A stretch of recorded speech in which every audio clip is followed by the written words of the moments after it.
Louvado seja o Senhor, graça e paz do Senhor Jesus, amém, irmãos? Pode sentar-se no seu lugar, por gentileza, seja bem-vindo à Batista Memorial nessa noite. Eu te agradeço, Senhor Jesus, pela vida de cada um que está conosco, graça e paz a você que nos acompanha online, onde você estiver, quando você estiver, que a graça e a boa mão do Senhor esteja também sobre sua vida. Nós estamos felizes e animados, porque graças a Deus, mais uma vez, a casa está cheia, amém, irmãos? Nós temos que ir orando, hein? Temos que ir orando, porque a casa está sempre cheia, e a gente não pode limitar o que Deus quer fazer no nosso meio, então, vamos orar, amém, irmãos? Amém? E eu partilho com você uma palavra hoje, que se chama, refeições mudam a história. Refeições mudam a história. Atos 2, nós vamos ler 2 versículos, Atos capítulo número 2, versículos 42 e 46, da palavra do Senhor. Atos 2, 42 e 46, diz assim a palavra do Senhor: e perseveravam na doutrina dos apóstolos, e na comunhão, e no partir do pão, e nas orações. 46, diariamente perseveravam unânimes no partir no templo, no partir do pão, de casa em casa, e tomavam as suas refeições com alegria e singeleza de coração. Refeições mudam a história. Feche seus olhos, vamos orar. Senhor, obrigado por estarmos aqui nessa noite, obrigado porque fomos chamados à mesa do Senhor hoje, e eu te peço, abençoe-nos, guia-nos nos próximos minutos pela Tua Palavra, e aquece o nosso coração na lembrança, no significado do que é fazer parte da mesa do Senhor.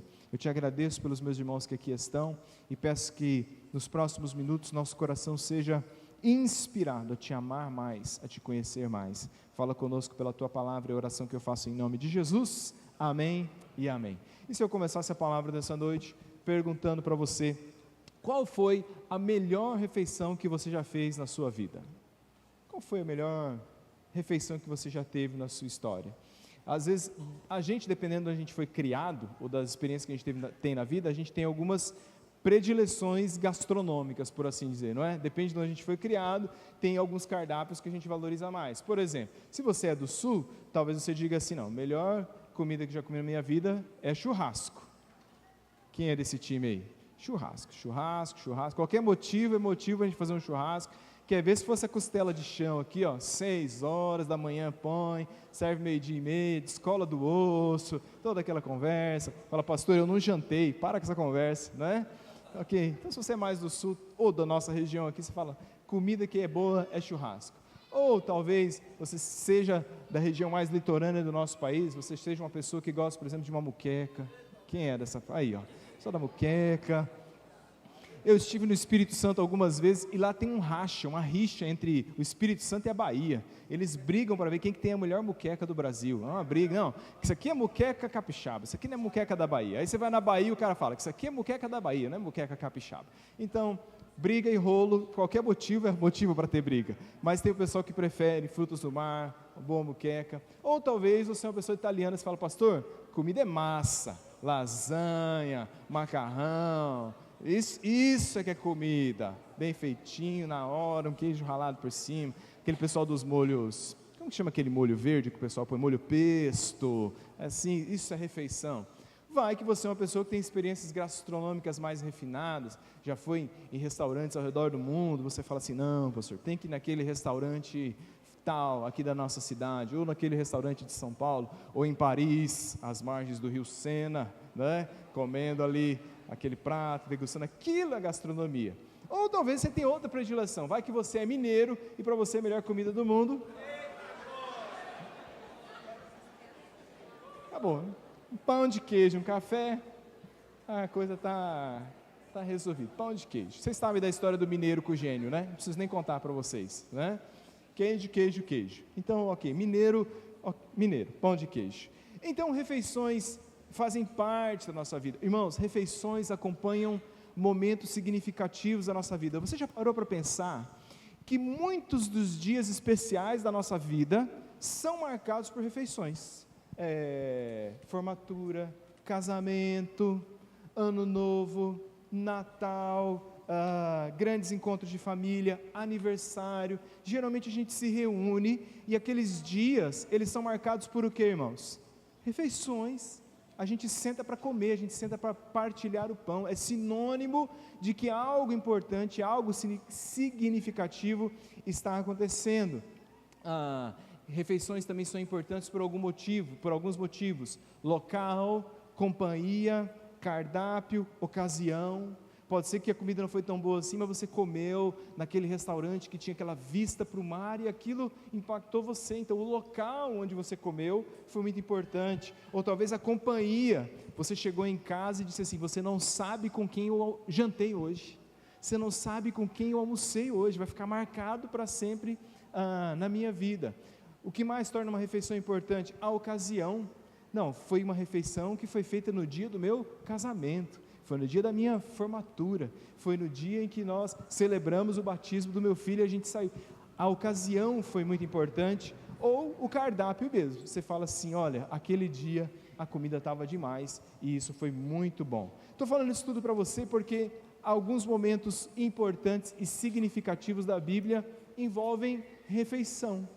O texto que nós lemos, Atos capítulo número 2, versículos 42 e 46, falam da cultura da igreja primitiva, e falam que fazia parte da cultura daquele povo partir o pão. Eles perseveravam, eles partiam o pão no templo, mas eles partiam de casa em casa. Então o povo se reunia e fazia parte daquela cultura de pertencimento, de comunidade, de congregação, essa liberalidade em partilhar o pão. Quando as pessoas vão ficando próximas de nós, geralmente a gente come junto, sim ou não, irmãos? Sim ou não? Já percebeu isso? Geralmente, é igual quando a gente vai em casamento, e você cai numa mesa cheia de gente estranha, né? Fala assim: pô, cara, nossa, esquisito, né? Não é só eu aqui. Agora, quando você cai na mesa que é todo mundo brother, fala: hoje a noite está garantida, nós vamos dar risada. Então, porque a mesa tem a refeição tem esse poder de dizer assim, a proximidade. O que eu estou dizendo para você é que quando a gente está numa refeição, o que está por trás, ou que move nosso coração, é que na refeição a gente está fazendo amigos. Na refeição a gente está construindo amizades, a gente está aproximando os nossos vínculos. Isso era tão sério para a igreja primitiva. Depois você pode ler na sua casa, tem um texto em 1 Coríntios capítulo número 5, Paulo está advertindo aos coríntios, dizendo assim: há entre vós pessoas que se dizem crentes, cristãos, mas eles são idólatras, são adúlteros, não dão testemunho do evangelho, e ele diz assim: com essa pessoa, nem mesmo se assentem para fazer uma refeição. Então Paulo está dizendo, não é que ele está nos proibindo de comer com pessoas, a gente pode comer com crente e não crente, mas olha o que ele diz, ele está dizendo: se tem um irmão que diz que é irmão, mas tudo que ele faz mostra que ele não é irmão, não chame ele para a mesa do irmão, porque ele não é irmão, porque ali era um vínculo. Você está dizendo, você está compactuando com aquilo que ele faz quando partilha a mesa com ele. A Bíblia tem várias refeições, algumas com Deus e outras sem Deus. Então eu queria assim rapidamente, antes de irmos para a mesa do Senhor hoje à noite, falar com você sobre 4 refeições que contam a história da nossa redenção. 4 refeições que literalmente mudaram a nossa história, e a primeira delas está lá no primeiro livro da Bíblia. A primeira refeição é a refeição do fruto proibido, e essa refeição ela está descrita em Gênesis, no capítulo de número 3, e a palavra do Senhor vai nos dizer em Gênesis 3:6 o seguinte, diz assim a palavra do Senhor: vendo a mulher que a árvore era boa para se comer, agradável aos olhos, e a árvore desejável para dar entendimento, tomou-lhe do fruto e comeu, e deu também ao seu marido, e ele comeu. Essa foi a primeira refeição narrada na Bíblia, mas ela é uma refeição sem Deus. Essa é uma história que todos nós conhecemos, é uma das primeiras que nossos pais nos contam. É a história da criação. Deus cria Adão, cria Eva, coloca-os no jardim, e diz a Adão que ele deveria guardar aquele lugar. E diz: olha gente, o jardim é maravilhoso, vocês têm todo tipo de árvore, todo tipo de planta, todo tipo de fruta, tudo orgânico. Vocês podem comer o que vocês quiserem, só não comam da árvore do conhecimento do bem e do mal. E eu te pergunto, qual foi da árvore que eles comeram? Por quê? Porque Adão e Eva são iguaizinhos a eu e você, iguais, sem tirar nem pôr. O fato é que Eva tem uma conversa com a serpente, Apocalipse 2:12 vai nos dizer que quem é aquela serpente? É Satanás, a antiga serpente. Então Satanás apresenta-se, conversa com Eva, e aí tem todo um diálogo, e ele então ilude Eva, dizendo que seria bom que ela comesse daquele fruto. Então ela faz aquela refeição, e ela partilha daquela refeição com o seu esposo. E naquele momento o homem cai, e nós somos agora, nasce dentro de nós a nossa natureza pecaminosa. O Senhor precisa agora esconder a nudez daquele homem e daquela mulher. Ele faz para eles uma roupa, ele mata um cordeiro, sacrifica um cordeiro, faz uma roupa para eles, tira eles do jardim. Por que eles são tirados do jardim? Porque havia uma outra árvore no jardim do Éden, que era a árvore da vida. Apocalipse nos diz hoje que a árvore da vida está na Nova Jerusalém. Então, para que o homem e a mulher não tivessem acesso à árvore da vida e vivessem eternamente, sem a chance de ser religados a Deus, Deus os expulsa do jardim. Gênesis vai dizer que o Senhor coloca uma espada flamejante, coloca querubins no caminho. Ok, essa história você conhece, mas a pergunta que fica é, não parece demais? Só porque comeu um fruto? Ele comeu um fruto, por que daí tudo desandou? Por que pecado? Por que natureza pecaminosa? Por que ser expulso do jardim do Éden? Por quê? Por causa de comer um fruto. E aí eu preciso te dizer que essa história, ela não é só sobre uma refeição, ela é sobre escolher uma amizade. Comer do fruto não é só uma refeição, é sobre escolher de quem eu vou ser amigo. Quando Adão e Eva dizem, nós vamos comer do fruto, eles estão dizendo, nós não seremos mais amigos de Deus, nós seremos amigos de Satanás. Nosso Senhor não será mais o Senhor Deus, nosso Senhor agora será Satanás. Nós tiramos o nosso amigo Deus da nossa história e trazemos agora o nosso amigo Satanás para a nossa história. E é isso que depois João vai nos dizer, que não existem duas amizades dentro do nosso coração, porque ele vai dizer assim, se alguém for amigo do mundo, constitui-se inimigo de Deus.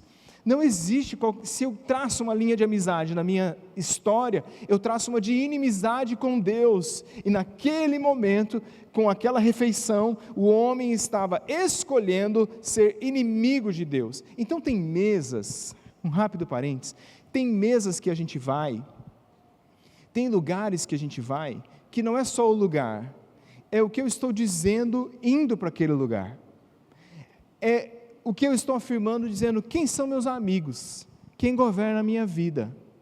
Tem lugares, irmãos, nós somos sal e luz do mundo, e eu não quero aqui trazer uma pregação legalista para você, mongeriana, dizendo a gente tem que se esconder do mundo, a gente não pode ir em lugar nenhum, não pode ir no lugar tal, não é isso, mas tem lugares que quando a gente começa a frequentar e começa a pôr o pé, a gente está ali não como sal e luz, a gente está ali consentindo com o que está sendo feito, e a gente está ali partilhando a ideia do que está sendo feito. É por isso que tem alguns bares que crente não deveria ir. É por isso que tem alguns happy hours que a gente deveria dizer, não cara, obrigado, não é para mim. Porque o que está sendo feito lá não demonstra o tipo de amizade com quem eu tenho. É por isso que tem algumas mesas lá no fundo da balada que o jovem jamais deveria estar. Porque quando ele está lá, ele não está lá dizendo assim, eu sou o sal e a luz do mundo. Ele está construindo uma amizade com outras coisas que não são de Deus. Ok, bom, outro dia eu falo sobre isso. Não é o tom da conversa de hoje, mas nossa igreja, nós pregamos graça, a gente está enviando você, empoderando você com a palavra do Espírito Santo, dizendo que você tem que fazer diferença no mundo, você sabe disso, mas a gente também tem que ter bom senso de saber quais são os lugares onde a gente deve se sentar, com quem a gente deve estar, porque tem momentos em que a gente usa dessa desculpa missional, mas o que na verdade a gente está fazendo é traçando uma amizade com o mundo. O J.C. Ryle vai dizer, 200 anos atrás, esse bispo vai dizer o seguinte, ele disse, se os nossos amigos não têm fé para andar no caminho estreito conosco, nós não devemos andar no caminho largo para agradá-los. Simples assim. Se meus amigos não podem andar no caminho estreito comigo, então não sou eu que tenho que colocar os pés no caminho largo, a fim de que eu possa agradá-los. E aí, na história da primeira refeição, você diz, mas e agora? O homem está expulso, a natureza pecaminosa entrou, o que vai ser de nós? Uma promessa é posta, Gênesis 3,15, dizendo, virá aquele que a serpente vai lhe ferir o calcanhar, mas ele esmagará a cabeça da serpente. A gente chama isso de proto-evangelho. É a primeira vez que Jesus Cristo é anunciado na palavra, ou seja, há uma esperança, um fio de esperança para nós. A história começa a desenrolar, a gente vai chegar em Abraão vai ter 12 filhos, daqueles, um dos seus filhos chamado Jacó, vão ter de um dos seus 12 filhos, de um dos 12 filhos de Jacó, o povo vai descer para o Egito, e eles vão descer para o Egito, levados por José. Ali dentro, os filhos de Jacó vão se tornar uma grande nação, e por se tornarem grandes e fortes, eles vão ser subjugados dentro do Egito, vão ser escravizados, e nesse contexto de escravidão e de clamor, Deus vai então levantar, suscitar alguém, para que possa libertar o povo. E nessa história de libertação dentro do Egito, a gente tem uma segunda refeição que faz parte da nossa redenção, e a gente vai ter em segundo lugar a Páscoa. É nesse contexto, dentro do Egito, num contexto de desejo por libertação da opressão, que a Páscoa vai surgir. E a palavra do Senhor vai nos dizer em Êxodo, capítulo número 12, versículos 3 e 4, diz assim, falai a toda a congregação de Israel, dizendo, ao 10 deste mês, cada um tomará para si um cordeiro, segundo a casa dos pais, um cordeiro para cada família. Mas se a família for pequena para o cordeiro, então convidará ele o seu vizinho mais próximo, conforme o número das almas, conforme o que cada um puder comer. Por aí calculareis quantos bastem para o cordeiro. Então Deus vai levantar Moisés e vai dizer, você vai a Faraó e você vai falar que o meu povo tem que ser liberto. E aí vai surgir aquela famosa expressão quando Moisés chega em Faraó e diz assim, deixa o meu povo ir. É isso que você tem que dizer, deixa o meu povo ir. E aqui nesse processo de Deus, Moisés e o Faraó, tem uma coisa muito importante que se repete em nós, porque é assim, irmãos, primeiro Deus pede para Faraó e diz assim, deixa o meu povo ir. Segundo, Deus avisa, Deus fala, deixa o meu povo ir, senão haverão pragas que virão sobre a sua terra, que virão sobre a sua nação. E enquanto Deus está pedindo, está avisando, a Bíblia diz que o coração de Faraó se endureceu, ele não quis dar ouvidos àquilo que o Senhor estava dizendo, e esse é o ciclo que acontece por nós, porque depois que o Senhor pediu, depois que o Senhor avisou, agora ele julga, agora as pragas vêm, e chega um momento em que não é mais o coração de Faraó que endurece, a Bíblia diz que Deus endureceu o coração de Faraó. No dia em que Deus endureceu o coração de Faraó, ele já estava sendo julgado, já não tinha mais caminho de volta para ele. É o meu ciclo e o seu. Deus pede, Deus fala, Deus manda o pregador, Deus fala da graça, fala do amor, aí Deus lembra do seu castigo, da sua ira, da ira sim, existe a ira divina, lembra de todas essas coisas, isso pode ser evitado na sua vida, mas vai chegar um dia em que os corações todos, por assim dizer, serão endurecidos, porque haverá um dia em que a trombeta vai tocar, o Senhor vai voltar, e aí, querendo ou não, todos, ricos e pobres, altos e baixos, poderosos dessa terra, hão de se dobrar diante do Senhor Jesus e reconhecer que só Ele é o Senhor. Só Ele. Um dia o Senhor vem para julgar. Então o coração de Faraó se endureceu e as pragas vieram, sangue no Nilo, rãs, piolhos, mosca, morte do gado, chagas, chuva de pedra, nuvem de gafanhoto, trevas, tic-toc, tudo o que você possa imaginar de praga aconteceu no Egito. É o nosso ciclo, é assim, a gente fica protelando, mas a Páscoa está nos ensinando de um Deus que avisa, de um Deus que pede, de um Deus que avisa, mas também de um Deus que julga, e Deus julga com a praga final, a morte dos primogênitos. Eu não posso imaginar o que é uma nação acordando de manhã, e de repente todos os primogênitos da terra morreram à noite. Você consegue imaginar o que é isso? Não dá para a gente imaginar. O John Wesley, fundador do metodismo, um dos pais do puritanismo, vai dizer assim, eu tenho que pregar o amor, a graça e a misericórdia, mas eu também tenho que pregar o pecado, a justiça e o juízo de Deus. E a Páscoa é sobre isso. ela é sobre amor, graça, misericórdia, um Deus que liberta, que avisa, mas ela é também a lembrança de que existe sim um Deus que condena o pecado, que é justo e que um dia exercerá o seu juízo. E você fala, mas não tem escape, não tem exceção? Tem escape, e o escape vem pela fé. Desde Êxodo a gente vai ver que o escape vem pela fé, porque ele diz para as famílias do povo de Israel, ordena ao povo de Israel que juntem um cordeiro, que possam sacrificar um cordeiro inocente, um cordeiro sem defeitos, e quando sacrificarem aquele cordeiro, vocês vão pegar o sangue do cordeiro, e vão passar nos umbrais das portas de vocês. O que era aquilo? Eles estão dizendo, pela fé, nós vamos obedecer ao Senhor. Isso nunca tinha sido feito, essa história de sacrificar cordeiro, passar o sangue no umbral da porta, e ele está dizendo, se vocês fizerem isso, se vocês andarem pela fé, então, quando o anjo da morte passar sobre a terra, ele não ferirá vossas casas, ele passará por sobre a casa de vocês, a morte não vai alcançá-los, ele vai passar sobre, e essa palavra no hebraico é Pessah, que é da onde surge a palavra que a gente conhece como Páscoa. Páscoa é uma passagem. O que é a Páscoa para nós? A Páscoa é a lembrança de que este mundo caminha para a morte, mas que se a gente, pela fé, passa o sangue de Cristo na nossa vida, a morte não nos alcança.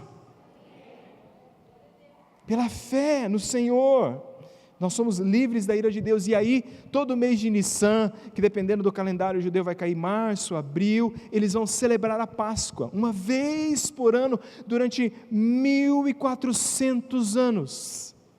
Eles deveriam fazer aquela refeição, sentar-se à mesa e celebrar a Páscoa, lembrar-se de que Deus havia livrado eles do Egito, lembrar-se que Deus os havia livrado da morte, e por 1400 anos, naquele dia do mês de Nissan, eles sacrificavam o cordeiro, eles sentavam à mesa, eles contavam a história da Páscoa, de um Deus que havia salvo, de um Deus que havia feito as grandes coisas por eles, comendo aquele cordeiro, se lembravam que por ele, pelo sangue daquele cordeiro, a morte não nos alcançou. 1400 anos, isso se repetiu, até que vem Jesus. E quando Jesus chega na Galileia e começa a andar, quando ele começa o seu ministério, um dia o seu primo João Batista o vê vindo, ele levanta o dedo em riste e diz para que todos pudessem ouvir: eis o Cordeiro de Deus que tira o pecado do mundo. Durante 1400 anos, aquele povo se assentava à volta do Cordeiro, e agora o que ele está dizendo? Ele é a verdadeira Páscoa. A Páscoa é sobre ele, ele é o nosso substituto, ele vai morrer no nosso lugar, e pelo seu sangue, não mais nós seremos livres só da morte física, pelo seu sangue a nossa alma vai ser livre da morte eterna. É por isso que você que está aqui hoje à noite, talvez haja entre nós pessoas que são de formação mais judaica, judeu, eu preciso te dizer isso, a Páscoa é sobre Jesus. A Páscoa do Antigo Testamento é um apontamento que fala do Senhor que viria, e a Páscoa é sobre o Senhor. É por isso que Paulo vai dizer em 1 Coríntios 5, 7, Cristo, a nossa Páscoa, foi sacrificado por nós, ele é o cumprimento de 1400 anos de refeições. É por isso que Apocalipse capítulo número 5 vai dizer: digno é o Cordeiro de Deus. Jesus é o Cordeiro, e isso nos leva à refeição mais importante deste plano. Isso nos leva à terceira refeição, que é a ceia do Senhor. E o relato da ceia do Senhor está em Mateus, capítulo número 26, versículos 26 a 29, a palavra de Deus nos diz: enquanto comiam, tomou Jesus um pão, e abençoando-o partiu, e o deu aos seus discípulos, dizendo: tomai e comei, isso é o meu corpo. A seguir tomou um cálice, tendo dado graças, deu aos discípulos, dizendo: bebei dele todos, pois isto é o meu sangue, o sangue, da nova aliança, derramado em favor de muitos, para a remissão dos pecados. E aqui está Deus comendo uma refeição com o seu povo, aqui está Jesus partilhando uma refeição com os seus amigos, e durante 1400 anos, aqueles discípulos que são judeus, e que já comemoraram a Páscoa muitas vezes, até que Jesus vem, eles sabem o que é dito na Páscoa, eles sabem como que a Páscoa tem que ser celebrada, mas naquela noite, algo muito importante está acontecendo, coisas que nunca foram ditas, agora estão sendo ditas, porque chega a hora de partilhar o pão, Jesus diz assim: isto é o meu corpo. Ninguém nunca disse isso. Quando eles vão partilhar o cálice, Jesus vai dizer: este é o meu sangue que é derramado por vós, a Páscoa é sobre mim. Deixa eu dizer uma coisa para você, existe hoje uma tendência cultural de tentar fazer um certo reducionismo com Jesus, ou um fracionalismo de Jesus, é reduzir Jesus a alguma coisa que ele não é. Então você pega às vezes pessoas que dizem assim: não, eu admiro Jesus, Jesus foi um grande mestre, as ideias de pacíficas de Jesus são maravilhosas. Não, eu admiro Jesus. Jesus foi um grande filósofo, os seus pensamentos. Não, Jesus, dependendo da sua ala de pensamento político, não, Jesus foi o maior revolucionário que existiu. Jesus fez isso, aquilo outro. Jesus, a maneira como Jesus lidava psicologicamente, curava os traumas das pessoas, Jesus foi o embrião da psicologia. Então as pessoas vão pegando essas partes de Jesus e dizendo: essa parte do Senhor eu quero, um mestre, um professor, um profeta. E eu queria te dizer hoje, em nome de Jesus, não reduza Jesus, aceite Jesus por quem Ele é, ou rejeite-o por quem Ele é, porque Jesus é quem Ele diz ser.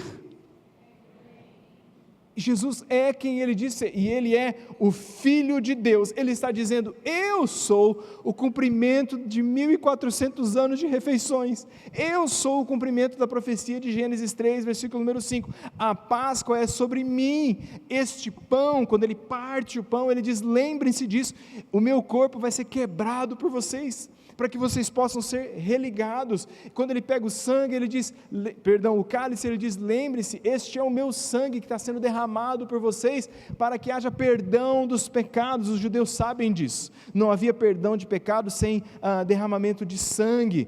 Nós somos pecadores, a gente precisa do perdão do Senhor, o sangue nos lembra disso. Eu e você, irmãos, eu e você, a gente é igualzinho Faraó, a gente também tem um coração de pedra, o nosso coração se endurece, se fecha para as coisas de Deus, e nós precisamos que Deus arranque de nós o nosso coração de pedra, e nos dê um coração de carne, sensível à sua voz. Então Jesus está dizendo na ceia, Ele está dizendo: eu sou Deus, o pão é sobre mim, o cordeiro sou eu, o sangue é sobre mim, o cálice é sobre mim, eu sou o Cordeiro de Deus. E essa é a maravilha sobre Jesus, porque ou Jesus é, ou Jesus não é.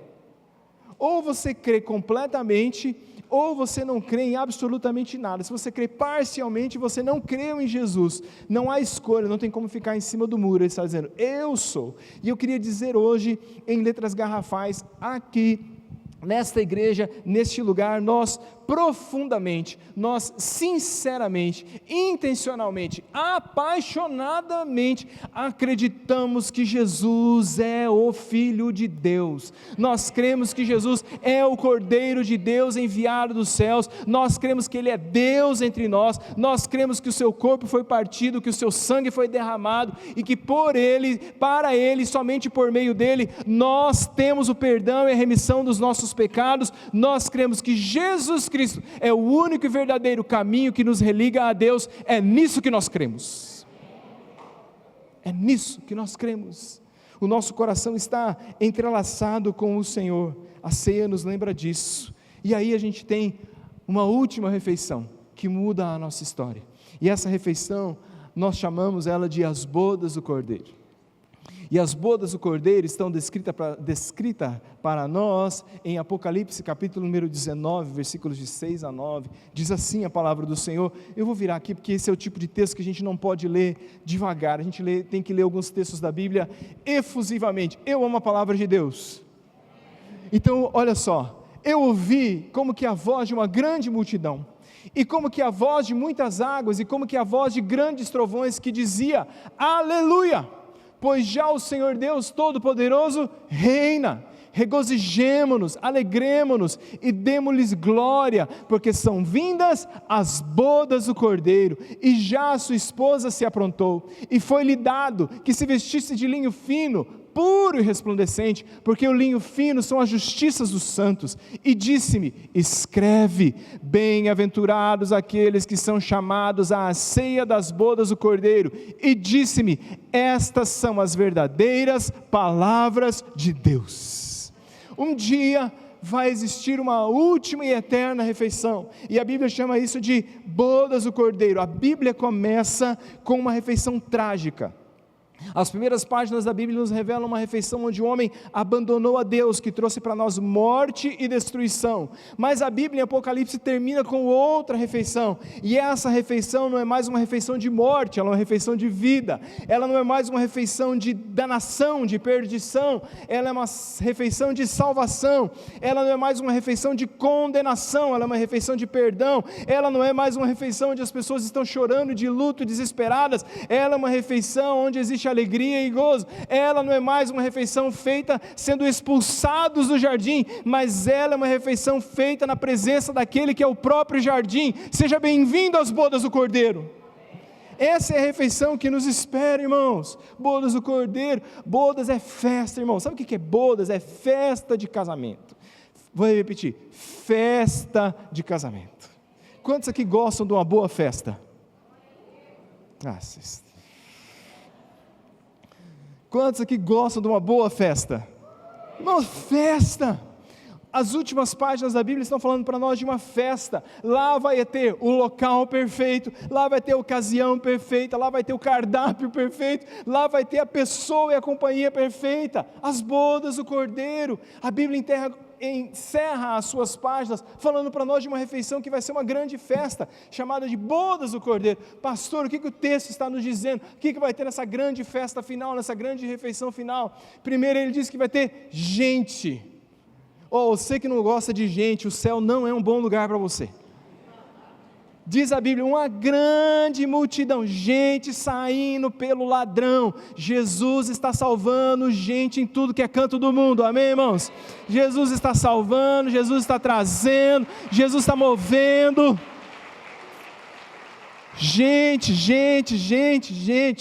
Nada contra você que assiste o culto online, continua assistindo, mas vem, porque céu é gente, tem uma grande multidão, Deus está operando, os crentes salvos de todas as eras estarão lá, muita gente, festa com gente é bacana demais. O que vai ter? Entusiasmo, voz de grande trovão.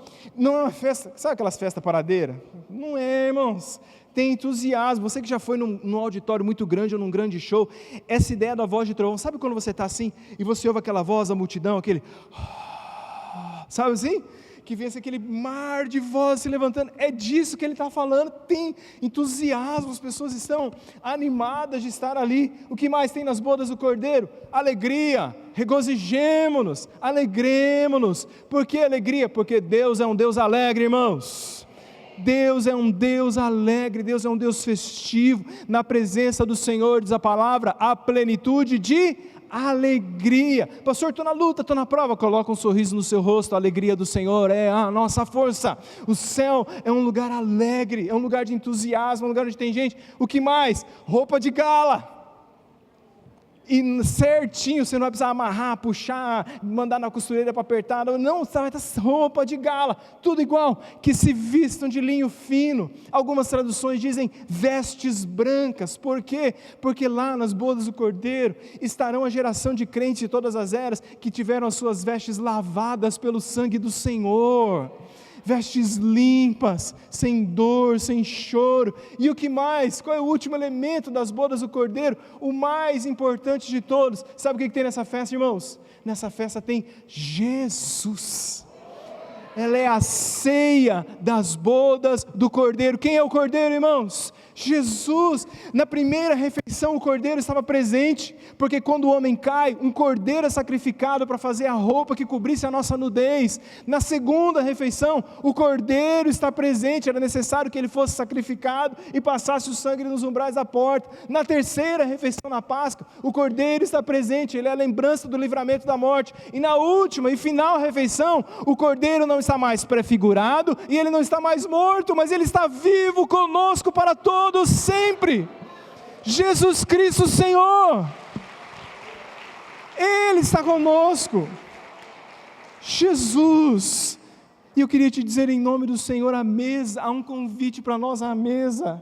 Bem-aventurado aqueles que são chamados à ceia das bodas do Cordeiro. Hoje o Senhor te chama para que você venha à mesa dele e se lembre daquilo que ele fez por você, mas de que há um lugar preparado para nós. Vem aí um novo céu, vem aí uma nova terra. A ceia é um memorial de esperança para a nossa vida, de um Cristo que morreu, que se deu por nós, mas que um dia volta para nos buscar, e o convite para essa refeição continua em pé para todos nós. Deixe o seu pecado e vire-se para o Senhor, deixe a sua tristeza e vire-se para o Senhor, deixe o seu coração de pedra e deixe que o Senhor coloque em você um coração de carne, porque um dia vem aí uma grande festa final, e a alegria do Senhor vai ser abraçar você e dizer: filho, seja bem-vindo, você chegou em casa, bem-vindo às bodas do Cordeiro, e nós estaremos com Cristo para sempre. O seu rosto que brilha mais do que a luz do sol, suas vestes brancas e suas mãos perfuradas nos abraçarão e dirão para nós: seja bem-vindo, você chegou na refeição final que nunca mais vai acabar. Essa é a nossa esperança, em nome de Jesus. Dê um glória a Deus, aplauda o nome santo do Senhor Jesus.